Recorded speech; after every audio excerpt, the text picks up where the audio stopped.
Audio Jungle. Audio Jungle. Audio Jungle.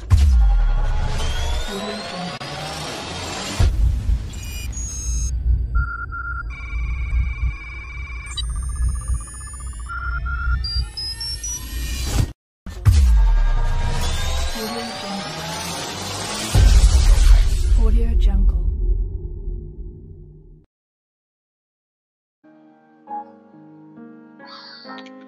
Halo rekan hebat, hari ini ketemu lagi sama Bang Ben untuk membaca penelitian kualitatif.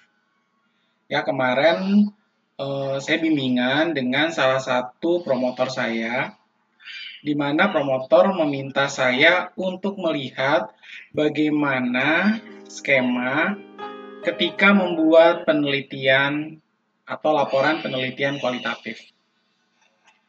Yuk kita lihat bersama. Nah, ini saya mengambil dari salah satu buku metode penelitian kualitatif yang saya download. Nanti akan saya berikan sumbernya.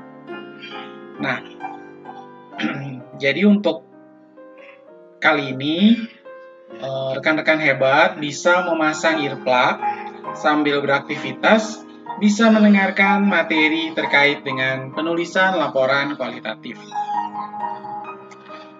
Nah, tujuannya adalah menjelaskan penulisan laporan penelitian kualitatif. Pokok-pokok pembahasan penulisan laporan penelitian kuali. Deskripsinya secara garis besar bagian ini berisi uraian tentang jenis laporan penelitian, prosedur penulisan laporan penelitian, penulisan laporan teknis, atau laporan penelitian yang lengkap.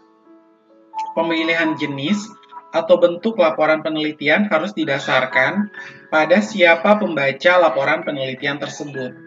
Pada prinsipnya, pembaca laporan penelitian dapat dipilah menjadi 3 kelompok, yaitu masyarakat, akademik, penyandang dana, dan masyarakat umum.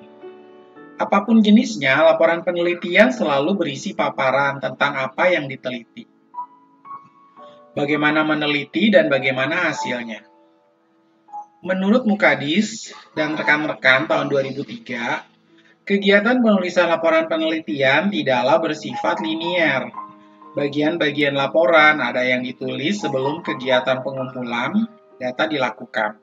Sebagian lainnya ditulis setelah selesai kegiatan pengumpulan data. Dilakukan sebagian lagi, ditulis selama kegiatan pengumpulan data berlangsung. Dan sebagian lainnya ditulis setelah selesai kegiatan pengumpulan dan analisa data. Ada pula bagian-bagian tertentu yang penulisannya dilakukan sebelum, selama, dan sesudah kegiatan pengumpulan data dan analisa data dilakukan.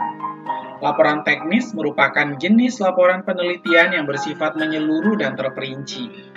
Jenis laporan penelitian ini dapat ditulis dengan menggunakan 3 macam format, yaitu format bebas, format semi-bebas, dan format tetap.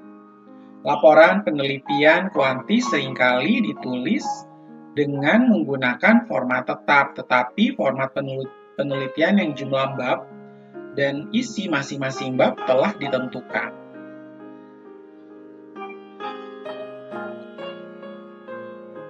Nah, jenis-jenis laporan penelitian menurut Mukadis dan rekan-rekan tahun 2003 menerangkan bahwa dilihat dari sudut prosesnya penelitian dapat dibagi menjadi 3 tahap: perencanaan, pelaksanaan, dan pelaporan. Tahap perencanaan berisi kegiatan pemilihan fokus, teori acuan, metode penelitian yang digunakan. Tahap perencanaan lazimnya dituangkan dalam rancangan penelitian. Tahap pelaksanaan berisi kegiatan pengumpulan data dan analisa data. Dan tahap pelaporan berisi kegiatan pengkomunikasian prosedur dan temuan penelitian. Dalam penelitian kuali, ketiga tahap ini tidak selalu bersifat linier. Rancangannya yang telah disusun mungkin dapat berubah setelah peneliti mulai mengumpulkan data di lapangan, sehingga perlu diperlakukan penyesuaian atau penataan ulang rancangan penelitian. Dari cara pandang di atas dapat dinyatakan bahwa penulisan laporan atau pengkomunikasian proses dan hasil penelitian merupakan bagian dari integral dari suatu kegiatan penelitian. Sewaktu penelitian dilaksanakan, kegiatan penelitian dapat dikatakan bersifat pribadi.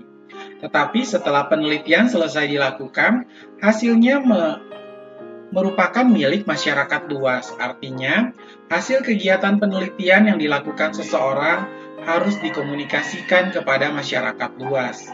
Menurut Mukadis, Dasna, dan Ibnu tahun 2003. Lebih lanjut, Mukadis, Dasna, dan Ibnu menjelaskan fungsi pokok laporan penelitian adalah sebagai komunikasi antara peneliti dengan masyarakat tentang temuan penelitian yang dilakukan, karena laporan penelitian dimaksudkan untuk mengkomunikasikan proses, hasil, dan implikasinya kepada pembaca.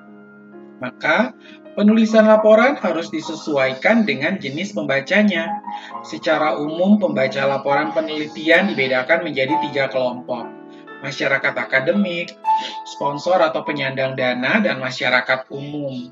Laporan penelitian untuk masyarakat akademik yang menjadi fokus dalam tulisan ini cenderung bersifat teknis, lengkap, lugas, objektif, dan mengikuti format laporan yang ditentukan. Nah, bagaimana prosedur penulisan laporan? Penulisan laporan penelitian sebenarnya tidak dilakukan secara linear, tidak selalu ditulis setelah kegiatan penelitian selesai dilakukan. Penulisan laporan penelitian merupakan bagian integral dari kegiatan penelitian.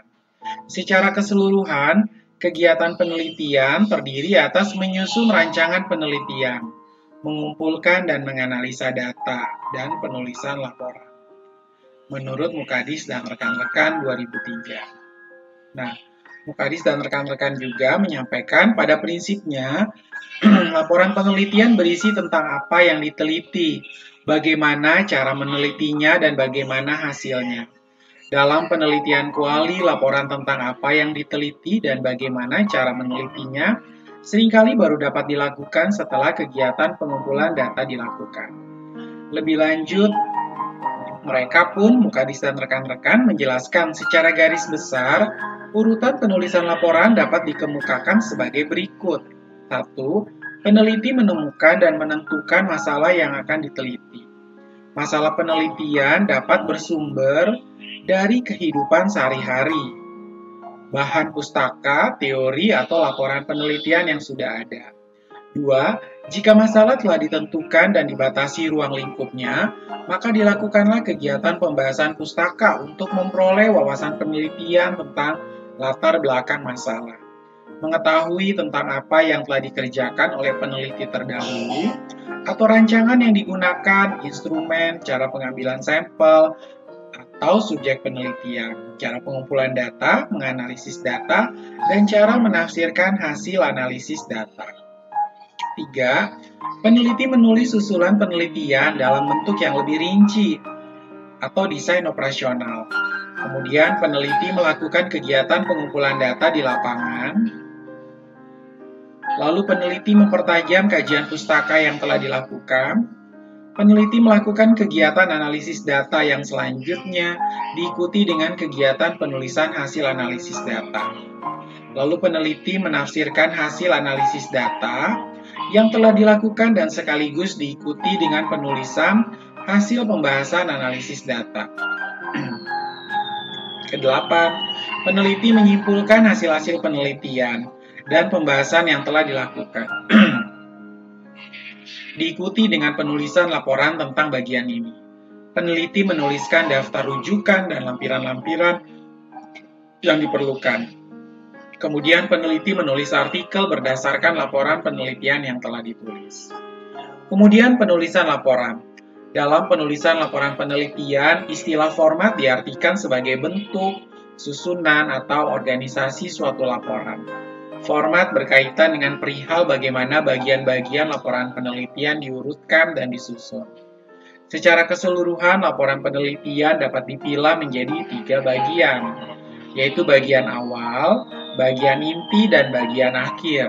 Penulisan laporan penelitian dapat dilakukan dengan menggunakan 3 format. Format bebas, format semi bebas, dan format tetap.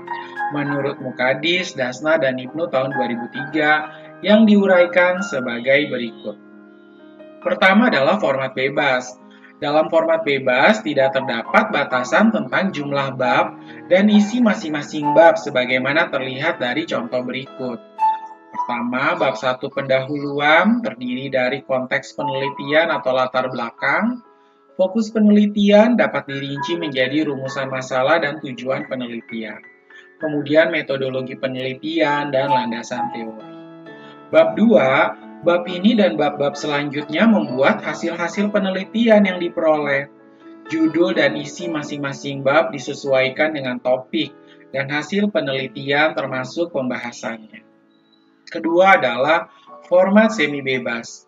Dalam format semi bebas, jumlah bab juga tidak ditentukan. Akan tetapi, isi bab pertama dan kedua telah ditentukan, yakni bab pertama berisi pendahuluan, bab kedua berisi kajian pustaka, dan bab-bab selanjutnya berisi paparan hasil penelitian sebagaimana terlihat dalam contoh berikut. Ya, di dalam semi bebas.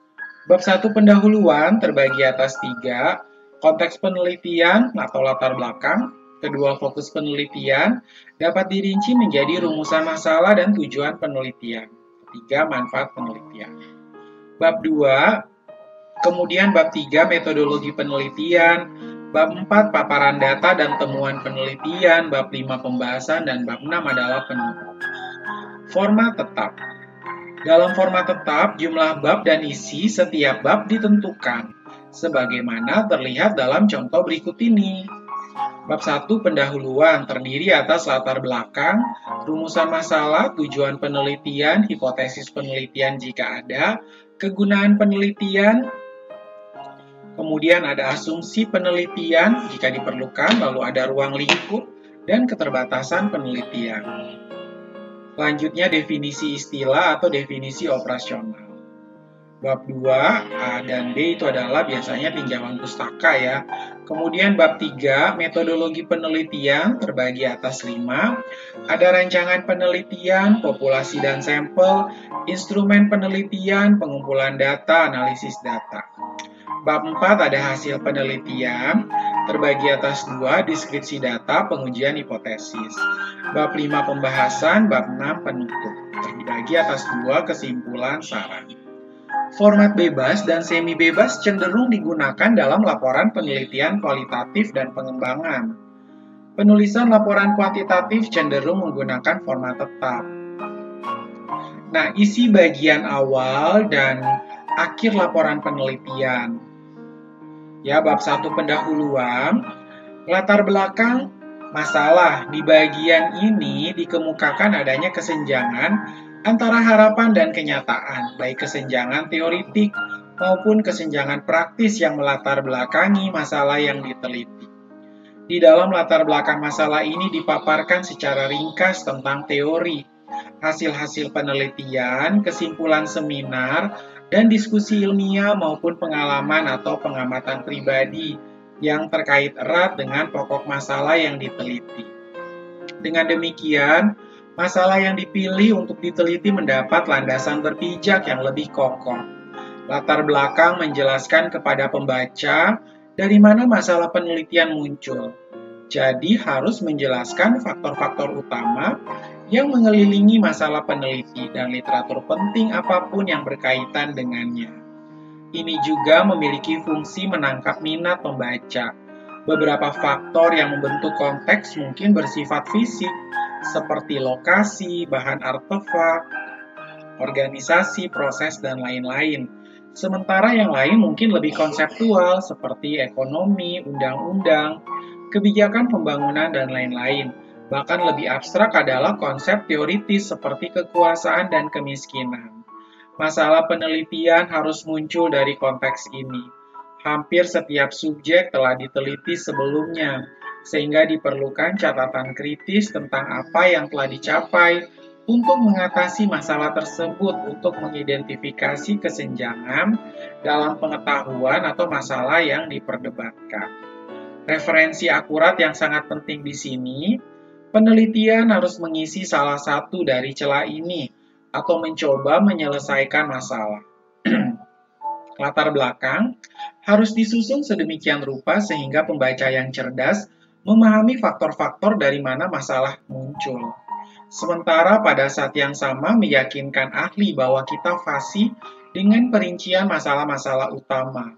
Asumsi bahwa pembaca tahu segala sesuatu mengenai subjek penelitian harus dihindari. Kedua, rumusan masalah. Perumusan masalah merupakan upaya untuk menyatakan secara tersurat pertanyaan-pertanyaan yang ingin dicarikan jawabannya.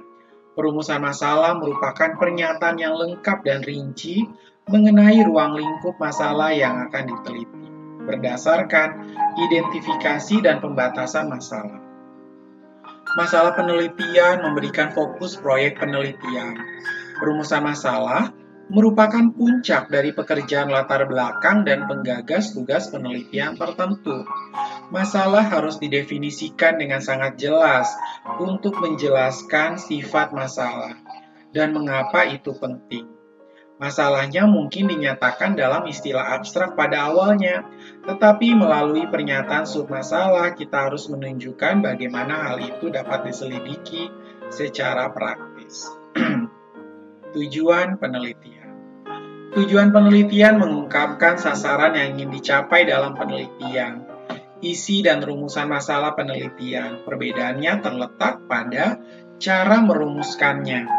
Masalah penelitian dirumuskan dengan kalimat tanya. Sedangkan rumusan tujuan penelitian dituangkan dalam bentuk kalimat pertanyaan. Tujuan penelitian merupakan jantung proyek. Satu tujuan utama dan mungkin 2 atau 3 tujuan tambahan yang dihasilkan darinya sudah cukup. Tujuan penelitian harus presisi, terlalu banyak atau tujuan yang tidak jelas mengindikasikan pemikiran yang buruk dan akan sulit atau tidak mungkin untuk dicapai dalam sumber daya dan waktu yang tersedia. Hipotesis penelitian. Tidak semua penelitian kuanti memerlukan hipotesis penelitian. Penelitian kuanti yang bersifat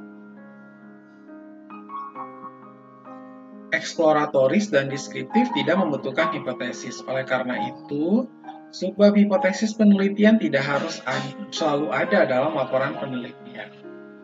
Asumsi penelitian.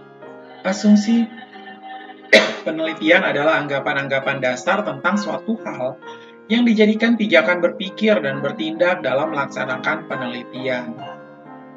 Kegunaan penelitian. Pada bagian ini ditunjukkan kegunaan atau pentingnya penelitian, terutama bagi pengembangan ilmu atau pelaksanaan pembangunan dalam arti luas. Dengan kata lain, uraian dalam subbab kegunaan penelitian berisi alasan kelayakan atas masalah yang diteliti. Kemudian ruang lingkup dan keterbatasan penelitian. Yang dikemukakan pada bagian ruang lingkup adalah variabel-variabel yang diteliti, populasi atau subjek penelitian, dan lokasi penelitian. Keterbatasan penelitian tidak harus selalu ada dalam laporan penelitian.